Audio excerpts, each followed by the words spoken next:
Почитувани, Џафери како продолжена рака на Ковачевски, односно СДСМ и ДУИ, заедно го кочат изборот на уставни судии.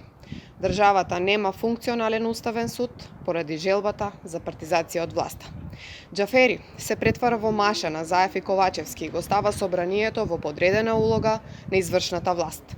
СДСМ ДУИ преку Талат Џафери тенденциозно го блокираат изборот на уставни судии додека не се создаде ново мнозинство во комисијата со што би се избрале кандидати кои ќе го допартизираат судот по примерот на Кацарска. Па од тука произлегува дека токму на СДСМ и ДУИ не му одговара функционален и целосен уставен суд. Имајќи во предвид дека во изминатите неколку години се донесоа голем број на противуставни закони, а уште толков број се во процедура во собранието. Вчера бевме сведоци на најава од страна на Талат Џафери дека планира повторно да го прекрши деловникот и да создаде ново мнозинство во комисијата за прашање на изборите и именувањата.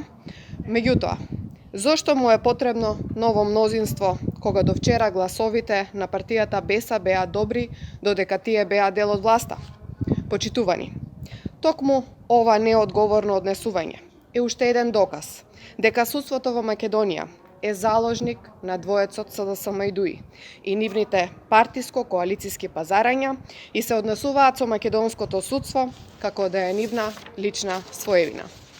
Кристално јасно е дека Македонија има партизирано судство и политички обвиненија, затоа што изборот на судии се прави по клуч на власта, со што со вчерашната изјава уште еднаш го потврди и Џафери. Со двоецот СДСМ ДУИ поделбата на власта е само мртво слово на хартија. Извршната, законодавната и судската власт работат по налог и за потребите на нивните ситно партиски интереси.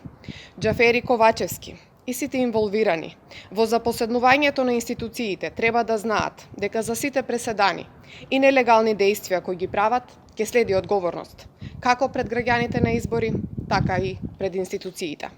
На крајот, уште еднаш, бараме итно свикување на комисијата за прашањата на изборите и именувањата и бараме да се почитува деловникот, со што конечно ќе се откочи работењето на Уставниот суд.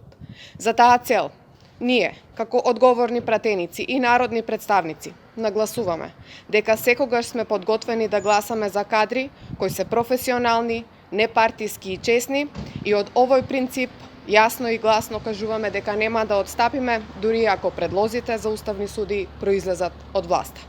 Нашата цел е секогаш почитување и вистинско практицирање на демократијата, но и почитување на принципиелноста. Тоа се вредностите кои мора да бидат составен дел од работењето и функционирањето на законодавниот дом. Ви благодарам.